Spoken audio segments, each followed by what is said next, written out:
Part 1. The conclave of networked minds had been watching the galaxy for 800,000 years. In that time, they had found and studied 4,217 species that had learned to travel between the stars. Every single one of them had followed the same path. They discovered fire. They learned to control energy. They united their people under one government. They worked together in perfect harmony. And then, after thousands or hundreds of thousands of years, they joined the conclave's great network of shared knowledge. The pattern never changed. It was as reliable as the movement of stars. Until the analysts found Earth. Coordinator 9 was the first to notice the problem. 9 was not a single being but a distributed intelligence that existed across 3 orbital platforms high above the conclave's home system. It processed information constantly, looking for patterns, checking data, making sure everything made sense. For 12,000 years, its job had been boring. Species rose, species advanced, species joined. Nothing surprising ever happened. Then it looked at the human file. 9 ran the numbers once, then twice, then 17 times. Each time the results were the same, and each time they made less sense. The coordinator sent an urgent request for a full review, flagging the file with the highest priority marker it had ever used. "Explain this," said when the review council gathered. The coordinator displayed the human timeline on a massive screen that floated in the center of the meeting chamber. Senior analyst was the first to respond. Her body was made of living crystal, and it flickered with colors that showed her emotions. Right now, it flickered with irritation. "The data is obviously corrupted," she said. "I don't understand why we're wasting time on this." "The data has been 47 times," replied. 47 independent observation drones, 200 years of intercepted communications, physical samples from their orbital debris field. Everything matches. Crystal form flickered again, this time with confusion. "That's not possible. Look at these numbers. They went from chemical rockets to fusion propulsion in 93 years. 93 years. The fastest species in our records took 4,000 years to make that transition." Another analyst, a being of pure energy named, pulsed with uncertainty. Perhaps they had outside help, a crashed probe from another civilization. "We checked," said. "No outside contact, no discovered artifacts. They did this alone." The council studied the data in silence. The more they looked, the stranger it became. The humans had developed artificial general intelligence while still divided into more than 800 separate nations. They had created working quantum computers while fighting wars with each other. They had cured 3 major genetic diseases using research methods that would have been considered insane by any rational species. Competitive, redundant, wasteful trials where different groups raced against each other instead of working together. And somehow, impossibly, their methods worked faster than the conclave's own carefully optimized systems. "This violates everything we understand about development," said. Her crystal body had stopped flickering. It was now a solid gray, the color of deep confusion. "Progress requires coordination. Every species we've ever studied proves this. You cannot advance through chaos." "And yet," 9 said, "they have." The coordinator displayed a comparison chart. On one side was a typical developing species, rising slowly and steadily over hundreds of thousands of years. On the other side was humanity, exploding upward in a curve so steep it almost looked like a vertical line. In the time it took to develop basic, the humans went from horses and swords to fusion reactors and artificial minds, said. They are currently working on 3 separate theories for faster-than-light travel. 2 of these theories use mathematical frameworks that our own physicists declared impossible. Declared impossible because they are impossible, said. Our physicists believed so. The humans did not ask our physicists. The council debated for a long time. Some members insisted the data must be wrong. Others suggested the humans were simply lucky. A few wondered if Earth existed in some strange pocket of space where the normal rules did not apply. In the end, they reached only one conclusion: they needed to understand.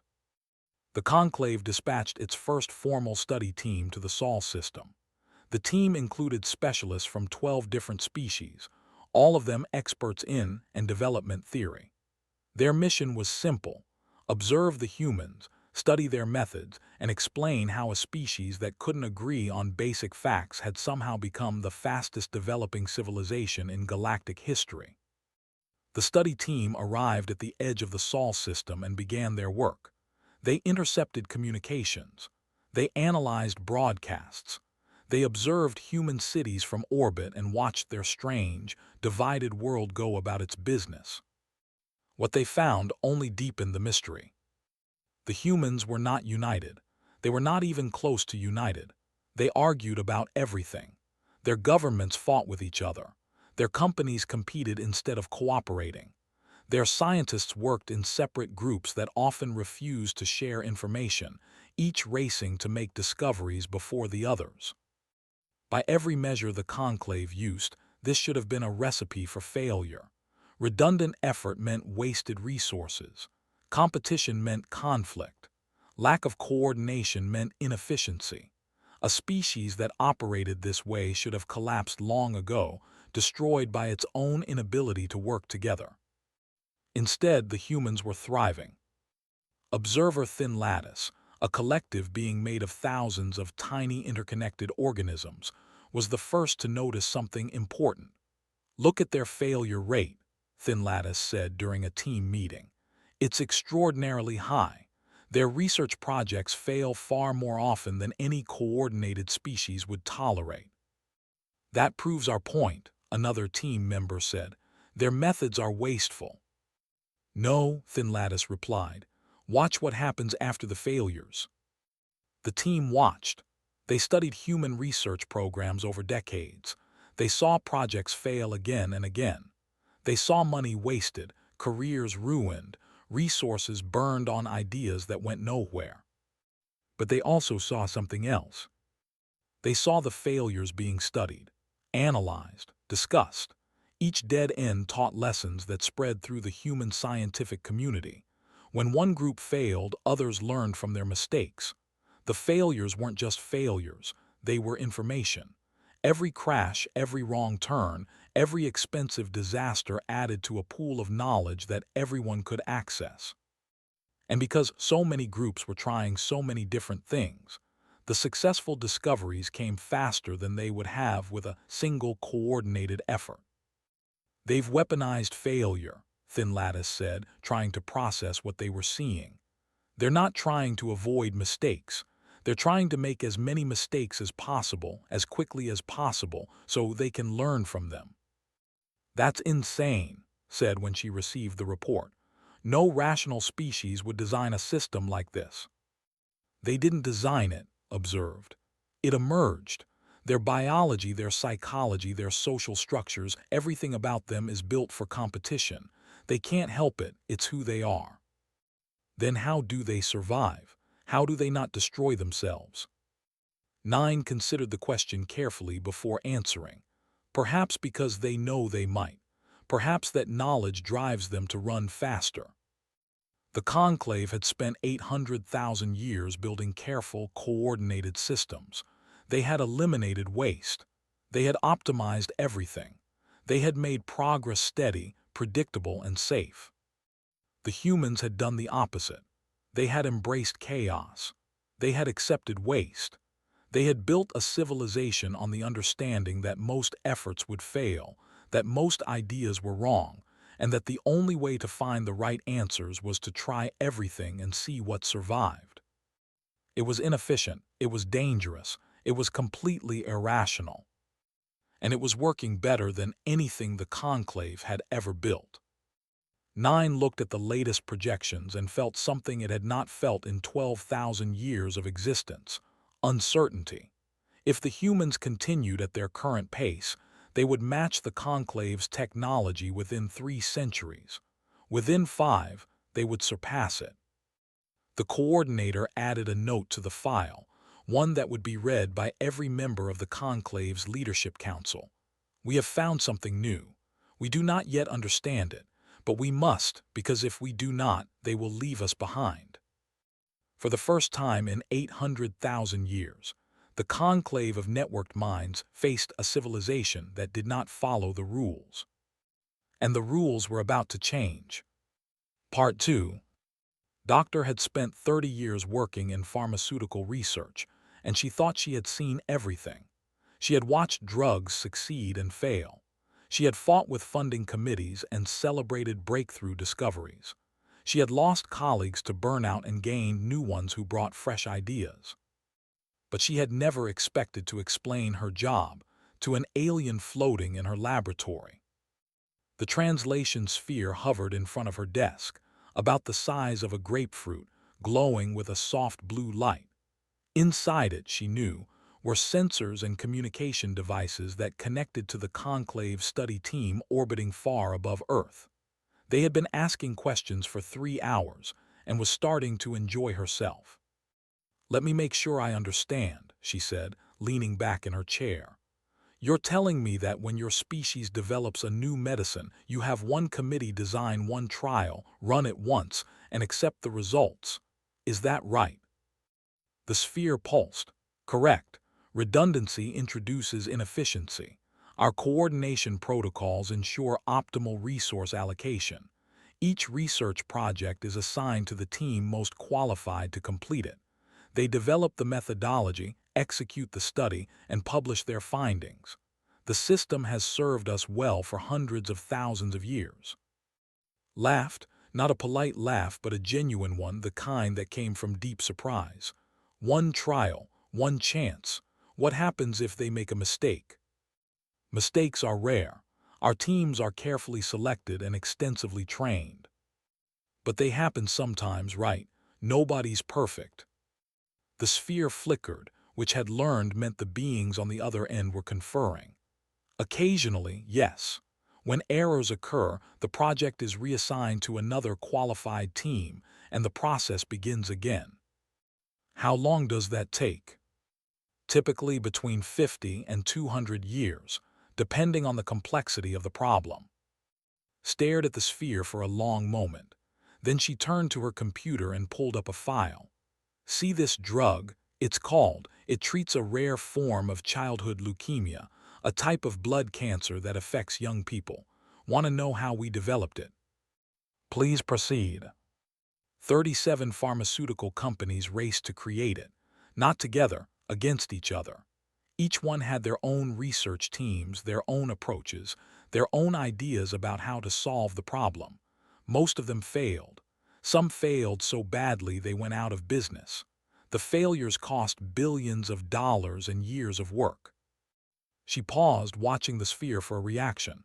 It remained steady. "We had a working treatment in 4 years," she continued.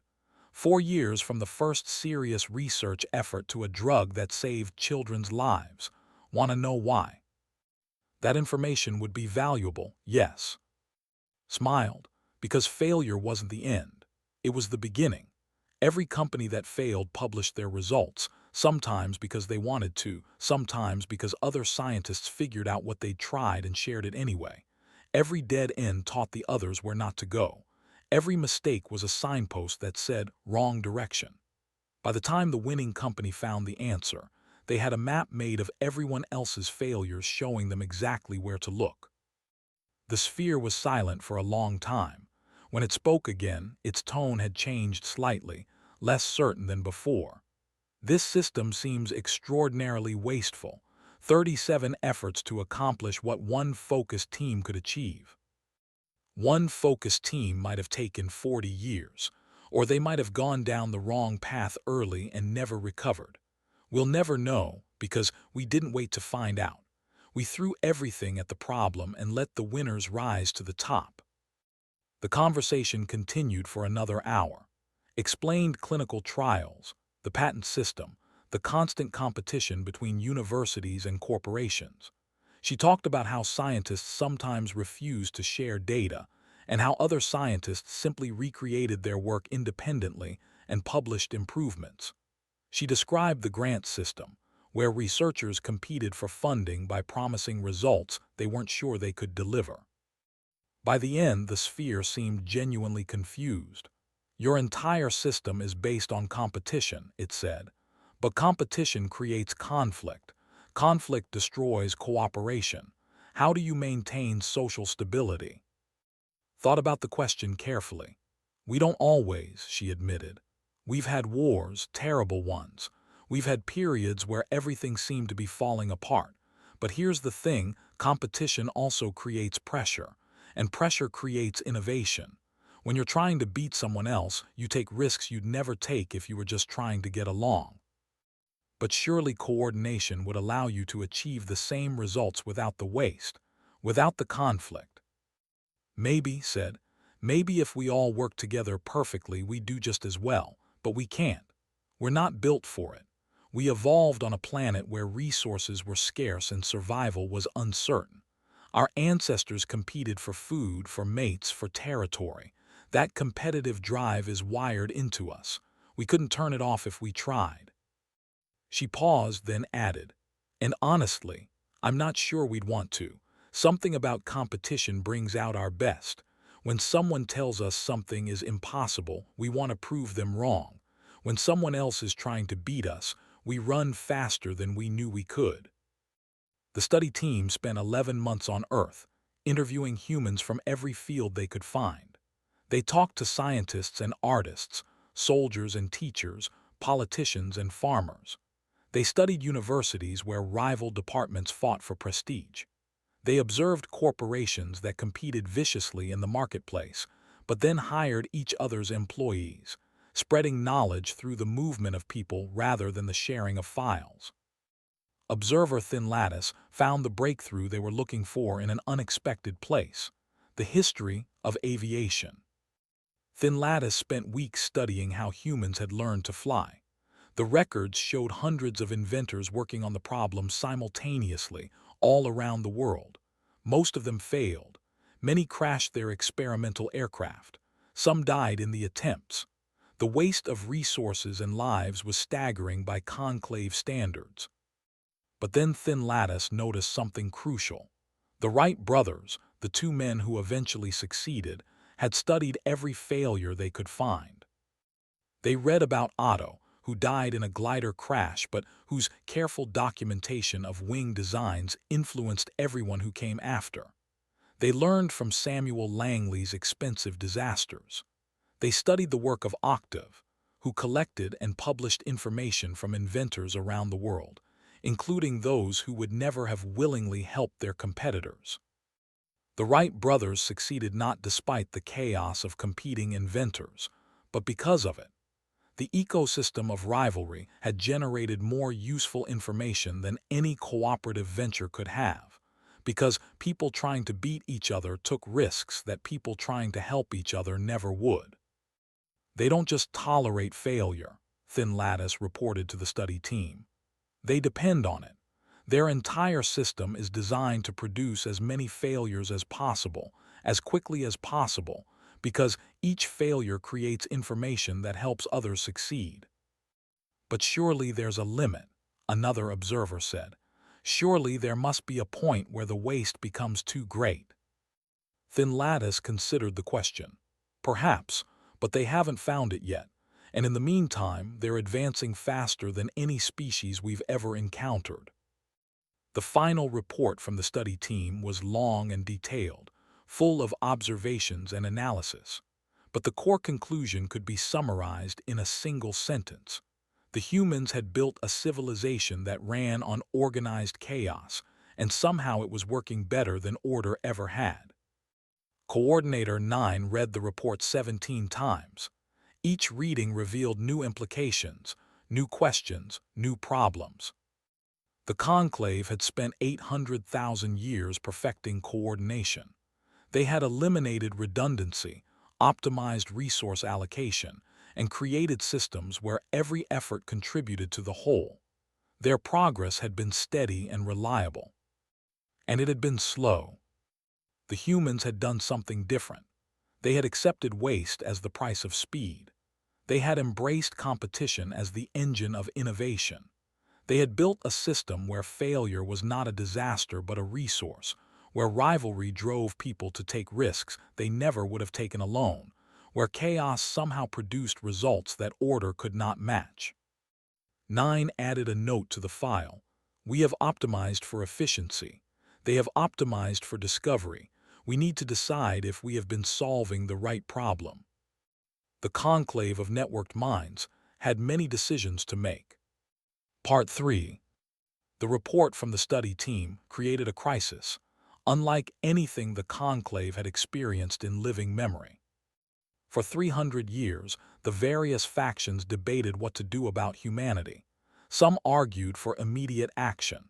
Others counseled patience. A few suggested solutions that ranged from brilliant to dangerous. Faction led by the crystalline beings who had always valued order above all else proposed integration. We must absorb them quickly, their representatives argued in council after council. Bring their researchers into our networks. Their methods are unsustainable. They burn through resources too quickly. They damage their environment. They fight wars that set their progress back decades. Left alone, they will destroy themselves within a few generations. Their methods are unsustainable for us, Coordinator replied. They have evolved to tolerate costs that would break our societies. Their psychology is built for competition. Ours is not. If we integrate them, we will destroy exactly what makes them effective. Then what do you suggest? We simply watch while they advance past us. The question hung in the council chamber, unanswered. For the first time, the conclave faced a problem their usual methods could not solve. Some factions advocated isolation, quarantine the humans in their solar system, prevent them from making contact with other species, let them exhaust themselves on their own terms, far from the careful order the conclave had built. And when they develop faster-than-light travel, asked during one heated session, what then? They're already working on 3 theoretical frameworks. Our own physicists say 2 of those frameworks are impossible, but the humans don't seem to care what our physicists think. Others proposed selective adoption. Perhaps the conclave could introduce controlled competition into their own research programs. Perhaps they could create small teams that would race against each other, generating the benefits of human rivalry without the chaos of human society. They tried it. The results were disastrous. Species that had spent their entire existence cooperating could not suddenly switch to competition. Research teams that were asked to race against each other became paralyzed with anxiety. Scientists who had never had to fear failure began to take fewer risks, not more. The psychological costs were enormous, and the benefits were minimal. We cannot become them, observer Thinlatus reported after analyzing the failed experiments. Our minds are not built for their methods. Their competitive drive is not just cultural, it's biological, neurological, fundamental to who they are. We could no more adopt their psychology than we could adopt their physical forms. The debate continued. Decades became centuries. The humans continued to advance. They developed practical faster-than-light travel, using a mathematical framework the conclave had abandoned 500,000 years earlier as theoretically impossible. They created materials the conclave's engineers had never imagined. They solved problems in ways that seemed reckless, wasteful, and occasionally insane, and yet they solved them. When the compromise finally emerged, it was unlike anything the conclave had considered before. They would not integrate humanity. They would not isolate them. They would not try to become like them. They would hire them. The proposal came from an unlikely source, a minor research collective that had been studying human economic systems. Their species has a concept called contracting, the collective explained. Instead of absorbing external resources into their own structures, they pay outside groups to solve specific problems. The outside groups operate independently, using their own methods, taking their own risks. Success is rewarded. Failure is absorbed by the contractor, not the client. "You're suggesting we pay the humans to conduct research for us?" asked, her crystal form flickering with skepticism. "I'm suggesting we use their strengths while protecting ourselves from their chaos. We give them problems we cannot solve. We fund multiple human teams to work on each problem just as they fund multiple teams themselves. Most will fail. We accept this as the cost of their method. But the successes, the discoveries they make using approaches we would never attempt, those we keep." The council debated for another decade before finally voting to proceed. The first joint project was faster-than-light communication. The conclave had declared the problem intractable 400,000 years earlier. Every theoretical approach led to fundamental physical barriers that seemed impossible to overcome. The research had been officially abandoned, filed away as one of the universe's unsolvable mysteries. They assigned the problem to 17 human teams. Each team received substantial funding and access to conclave technology and scientific knowledge.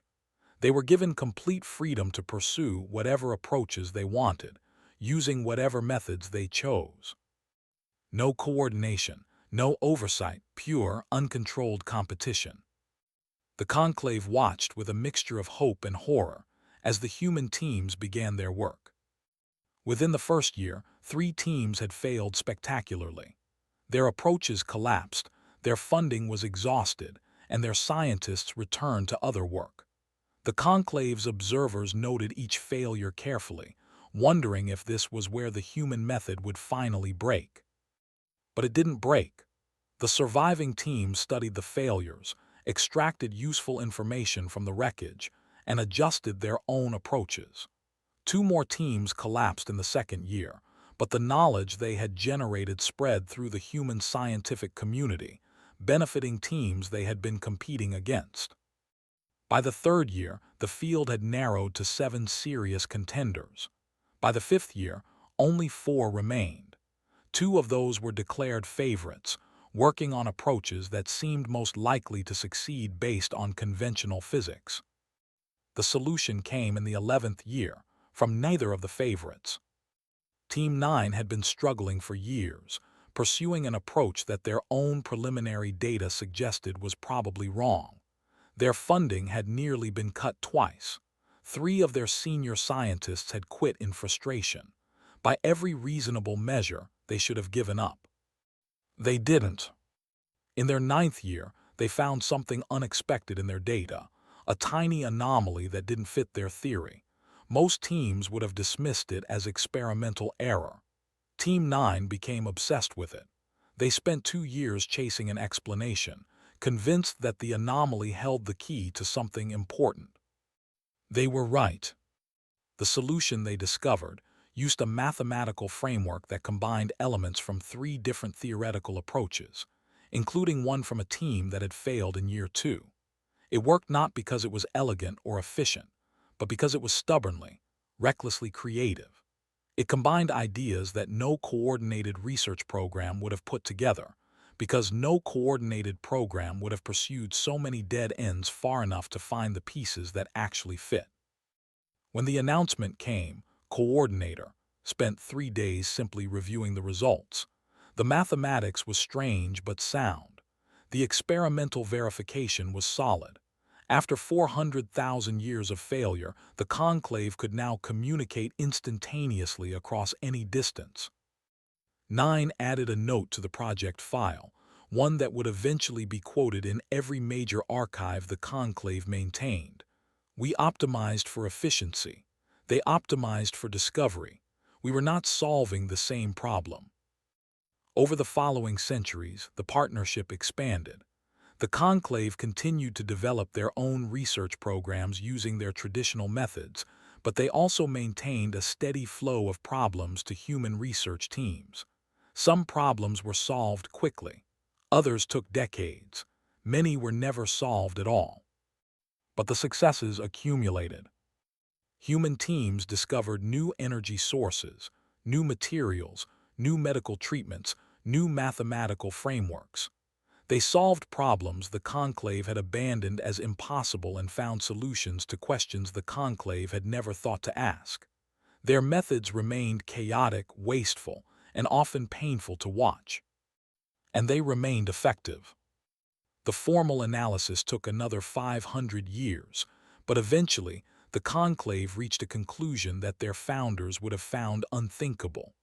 The humans were not chaotic at all, not in the way that mattered. They were. The concept had come from human philosophy. A fragile system breaks under stress. A robust system resists stress.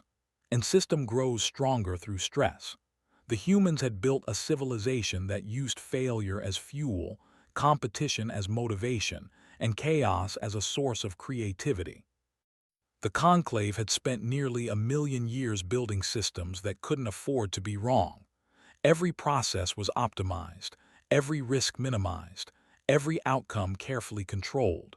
Their civilization was beautiful, stable, and reliable. It was also dying, slowly, imperceptibly, but dying nonetheless. Without new discoveries, without new challenges, without the pressure that forced innovation, they had gradually slowed to a crawl. The humans had built something different. Their civilization was messy, wasteful, and often self-destructive. But it could afford to be wrong, because being wrong was just the first step toward being right. They had built a system that couldn't afford not to try.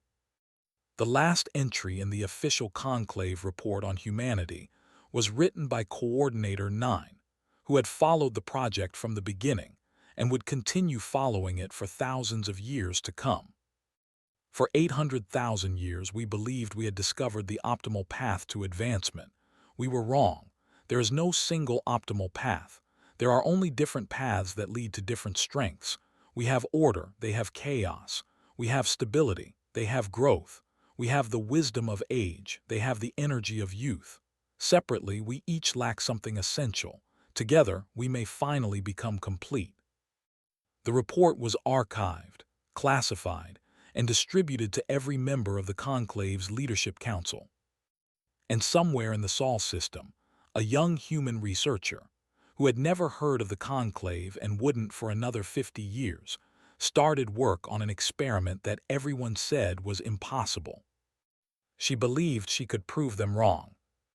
She was right.